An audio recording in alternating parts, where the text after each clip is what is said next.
सभी का स्वागत है। बात करेंगे पाकिस्तानी साजिश की, जो कि बाज नहीं आ रही है। 1 और 11 में आज हम आपको पाकिस्तानी साजिश के चार सबूत दिखाएंगे। अंतर्राष्ट्रीय बॉर्डर पर ड्रोन वाली साजिश दिखी तो LOC पर सीज फायर अग्रीमेंट के बाद भी सीमा पार आतंकियों के लॉन्च पैड तैयार है। कश्मीर घाटी में पाकिस्तान परस्त आतंकवादियों की साजिश खत्म नहीं हुई। आज पुलवामा में सुरक्षा बलों ने 3 आतंकवादियों को ढेर किया।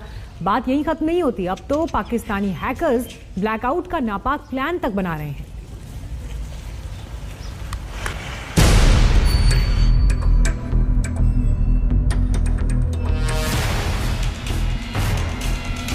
उड़ते आतंक की साजिश खत्म ही नहीं हो रही है। जम्मू एयरबेस के धमाके का शोर जम्मू से दिल्ली में अभी गूंज ही रहा है, लेकिन ड्रोन वाली साजिश खत्म नहीं हो रही। साजिश का उड़ता आतंक इस बार पाकिस्तान से सटे सीमा पर दिखा। जम्मू के अरनिया सेक्टर में रात 9:52 पर आसमान में लाल बत्ती की चमक दिखी। करीब 200 मीटर की ऊंचाई होगी। BSF के जवानों ने फौरन मोर्चा संभाला, गोलियां बरसाईं तो ड्रोन पाकिस्तान सीमा की ओर जाता दिखा और फिर लाल बत्ती अंधेरे में गायब हो गई। BSF ने रात में सर्च ऑपरेशन शुरू किया, लेकिन कोई सुराग नहीं मिला। जम्मू कश्मीर में एक बार फिर जो है ड्रोन की हरकत देखी गई है। बीती रात अंतर्राष्ट्रीय सीमा के पास जम्मू के अरनिया सेक्टर में जो है BSF के जवानों ने हवा में जो है एक ड्रोन को उड़ते हुए देखा और जैसे ही उस ड्रोन को देखा गया तो BSF के जवानों ने तुरंत उस पर फायरिंग की, लेकिन थोड़ी ही देर में जो है वो ड्रोन वहां से ओझल हो गया। ऐसा प्रतीत होता है कि जो उस ड्रोन का संचालक था पाकिस्तान में, उसने उसको वापस खींच लिया। तो साफ जाहिर होता है कि हाल फिलहाल में जो जम्मू कश्मीर में जो है ड्रोन की हरकतें हुई हैं उसके पीछे पाकिस्तान है। ड्रोन का पाकिस्तान बॉर्डर के पास दिखना और फिर पाकिस्तान की ओर जाना बड़ी साजिश का इशारा कर रहा है। अच्छी बात यह रही कि BSF की मुस्तैदी से ड्रोन की साजिश नाकाम हो गई। ड्रोन से आतंकी साजिश की पहली वारदात 27 जून को दिखी थी, जब जम्मू एयरबेस पर 2 ड्रोन से विस्फोटक गिराए गए। धमाका छोड़ा था, लेकिन साजिश बड़ी थी। IED के साथ RDX के मिलने से हड़कंप मच गया। ड्रोन वाली साजिश धमाके तक आ गई, लेकिन ये नई नहीं है। 30 महीने में ही बॉर्डर पर 3000 से ज्यादा ड्रोन देखे गए। अगर जम्मू के बाद उड़ते आतंक का हिसाब लगाए तो 18 दिन में 6 बार ड्रोन मंडराता दिखा। 27 जून जम्मू एयरफोर्स स्टेशन पर ड्रोन हमला। 28 जून कालूचक और रत्नूचक में ड्रोन दिखे। 29 जून जम्मू के सैन्य प्रतिष्ठानों के पास 3 ड्रोन दिखे। 30 जून मीरान साहिब, कालूचक, कुंजवानी में ड्रोन की हरकत।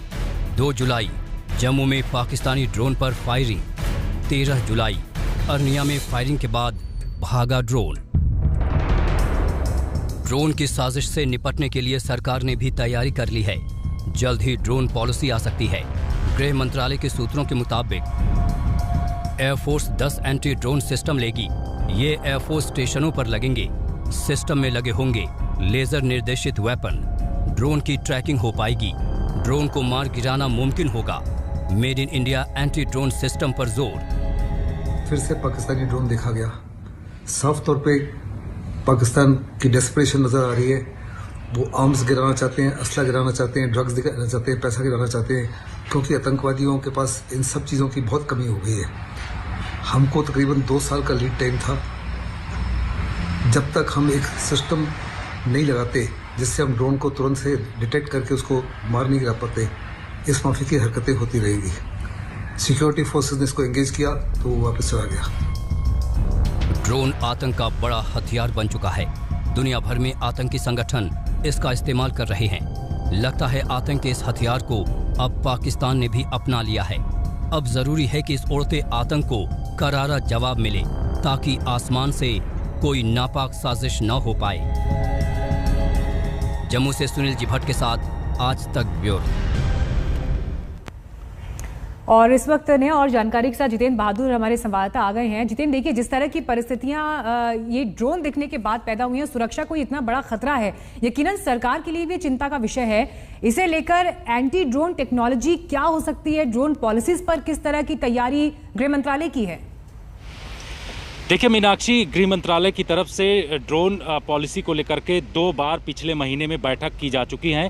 इस बैठक में डिफेंस मिनिस्ट्री से जुड़े हुए लोग थे, साथ ही ministry of civil aviation, IB के अधिकारी, गृह मंत्रालय के अधिकारी, ये तमाम लोग इसमें मौजूद थे, जिसमें ये सूत्रों ने आज तक को जानकारी दी है कि आने वाले कुछ दिनों में, यानी कि अगले महीने में 15 तारीख तक नई ड्रोन पॉलिसी आ सकती है, जिसमें यह बताया जा रहा है कि जो करीब 700 के ऊपर सुरक्षा प्रतिष्ठान हैं, वहाँ पर इस नई ड्रोन टेक्नोलॉजी को लगाया जा सकता है, जिसका सीधा मकसद है कि जिस तरीके से आतंकी अब ड्रोन के जरिए हथियार का तो इस्तेमाल करते ही थे, अब बम और गोले उसके जरिए बरसाने की कोशिश कर रहे हैं। ऐसे में सुरक्षा प्रतिष्ठानों की सुरक्षा कैसे की जाए, इस पर गृह मंत्रालय नई पॉलिसी लेकर के आ रहा है और इस पर तमाम अधिकारियों के साथ बैठक भी हो चुकी है। इस बैठक में कई निर्णय भी लिए जा चुके हैं। आने वाले दिनों में इन निर्णयों को अलग अलग जगहों पर लागू किया जाएगा और उसके बाद नई ड्रोन पॉलिसी जो है उसका इस्तेमाल किया जाएगा, जिससे ड्रोन हमलों का जो खतरा है वो कम किया जा सके।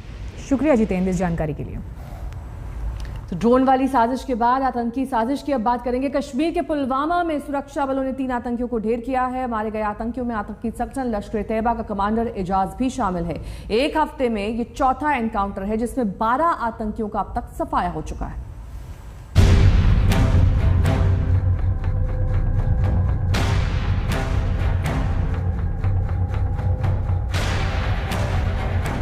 कश्मीर में आतंक पर वार। पुलवामा में 3 आतंकी ढेर।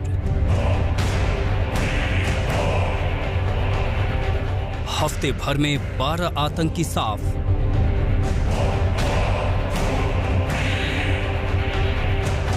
कश्मीर में आतंक के खिलाफ सुरक्षा बलों को एक और बड़ी कामयाबी मिली। पुलवामा में सुरक्षा बलों ने तड़के बड़ा ऑपरेशन किया, जिसमें लश्कर कमांडर एजाज समेत 3 आतंकी ढेर हो गए। सुरक्षा बलों को आतंकियों के छिपने की खुफिया जानकारी मिली थी। सुबह 3 बजे सेना, सीआरपीएफ और जम्मू कश्मीर पुलिस की टीम ने इलाके की घेराबंदी की। फिर आतंकियों को सरेंडर करने को कहा, लेकिन आतंकियों ने गोलीबारी शुरू कर दी। जवाबी फायरिंग में सुरक्षा बलों ने 3 आतंकियों को मार गिराया। दक्षिणी कश्मीर के पुलवामा कस्बे में सुरक्षा बलों और मिलिटेंटों के बीच मुठभेड़ में 3 मिलिटेंट मारे गए हैं, जिनमें एक विदेशी बताया जा रहा है। अगर पिछले 1 हफ्ते की बात करें तो लगातार सुरक्षा बलों ने मिलिटेंट ग्रुपों के खिलाफ कार्रवाइयों में तेजी लाई है और उसमें उन्हें सफलताएं भी मिल रही हैं। पिछले 1 हफ्ते के भीतर जम्मू कश्मीर में ये चौथी मुठभेड़ थी और अभी तक 12 मिलिटेंट इन 4 मुठभेड़ों में मारे गए। कश्मीर में 1 हफ्ते में आतंकियों के साथ 4 मुठभेड़ हुई, जिसमें 12 आतंकियों का काम तमाम हो गया।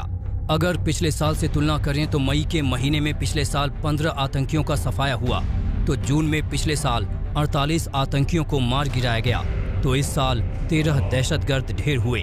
वहीं जुलाई के महीने में पिछले साल 20 आतंकियों को अंजाम तक पहुंचाया गया, तो वहीं इस साल जुलाई में अब तक 16 आतंकी मारे गए। जम्मू में सांबा सेक्टर में भी आतंक की साजिश नाकाम की गई। बीएसएफ ने टैंक रोधी बारूदी सुरंग को निष्क्रिय किया, तो आसमान में धुएं का गुबार छा गया। ये बारूदी सुरंग अंतर्राष्ट्रीय सीमा के पास गैलाड गांव में मिली। श्रीनगर से अशरफ वानी के साथ आज तक ब्यूरो। सीज फायर एग्रीमेंट के बाद भी एलओसी पर बंदूकों का शोर तो नहीं है, लेकिन साजिशें फिर से शुरू हो गई हैं। सीमा पार फिर से आतंकियों की लॉन्चिंग पैड तैयार है, बस मौके का इंतजार है। लेकिन सुरक्षा बल मुस्तैद हैं, चप्पे चप्पे पर पैनी नजर है। देखिए एलओसी से आज तक संवाददाता अभिषेक भल्ला की ग्राउंड रिपोर्ट। भारत माता की जय! भारत माता की जय!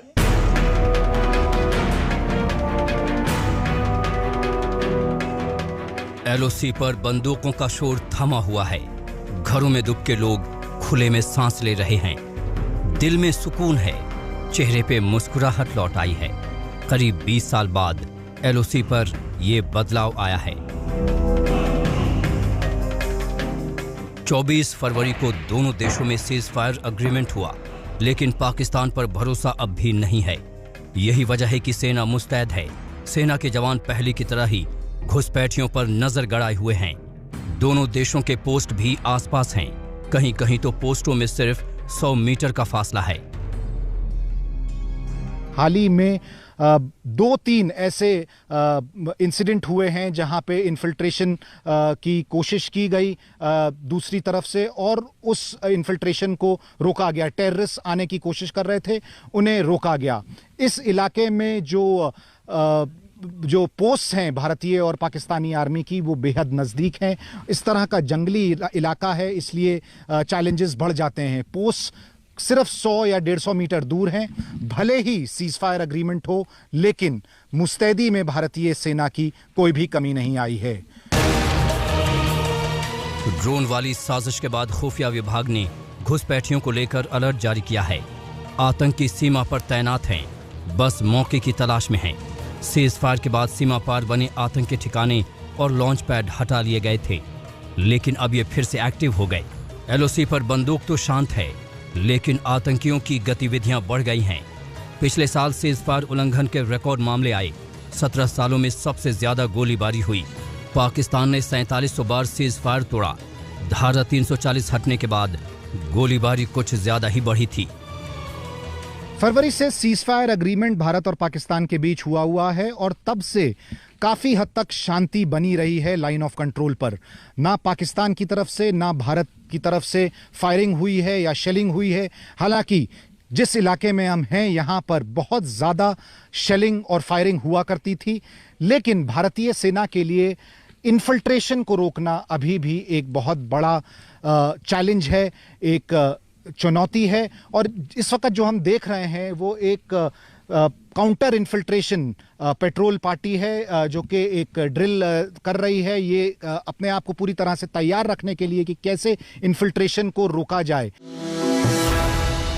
पुंछ सेक्टर में रहने वालों के लिए 2 साल किसी बुरे सपने से कम नहीं रहे। आए दिन सीमा पार से गोलियां चलती रहती थी। कई लोग गोलियों के शिकार हुए, कई की जान गई, कई जख्मी हुए, कुछ के जख्म अब भी हरे हैं। 21 साल के शौकत मोहम्मद सेना के लिए पोर्टर्स का काम करने वाली टीम में थे। वो अपना एक पैर खो चुके हैं। उनके एक साथी की तो घुसपैठियों ने जान ही ले ली। 10 जनवरी 2020 को हम 10 पोर्टर फौज के साथ काम करते थे, जा रहे थे सुबह 8 बजे। तो वहाँ बैट एक्शन वाले बैठे हुए थे रास्ते में, उन्होंने हमारे ऊपर हमला किया, जिसमें से 2 पोर्टर शहीद हो गए। तो मेरी टांग में उन्होंने गोली मार दी, मेरे को इंजर्ड कर दिया। एक बंदे की वहाँ से गर्दन काट के ले गए वो। तो उन्होंने हमारे साथ बहुत गलत किया। उसके बाद हमारी भारतीय सेना ने और हमारे जो पोर्टर थे उन्होंने उठाया, हमको वहाँ से लेके आए बॉर्डर से। तो बहुत मदद किया हमारी भारतीय सेना ने। क्या नसीम अख्तर और सफीना बी ने अपने पति को खो दिया। पाकिस्तान की गोली ने दोनों की जान ले ली। एक शख्स को तो 17 गोलियां लगी थीं।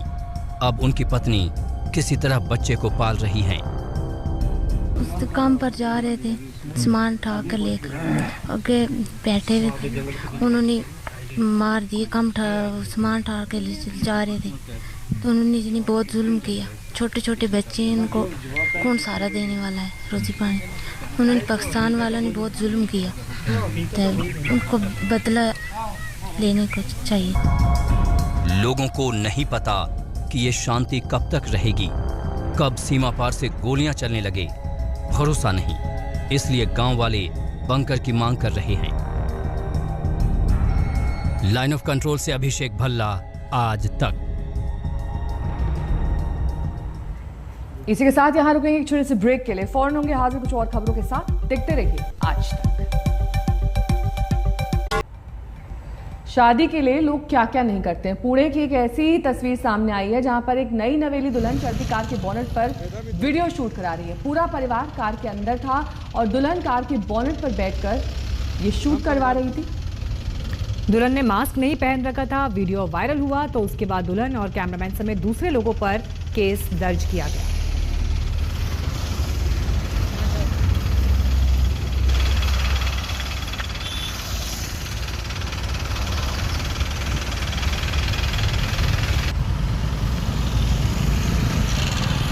भी तो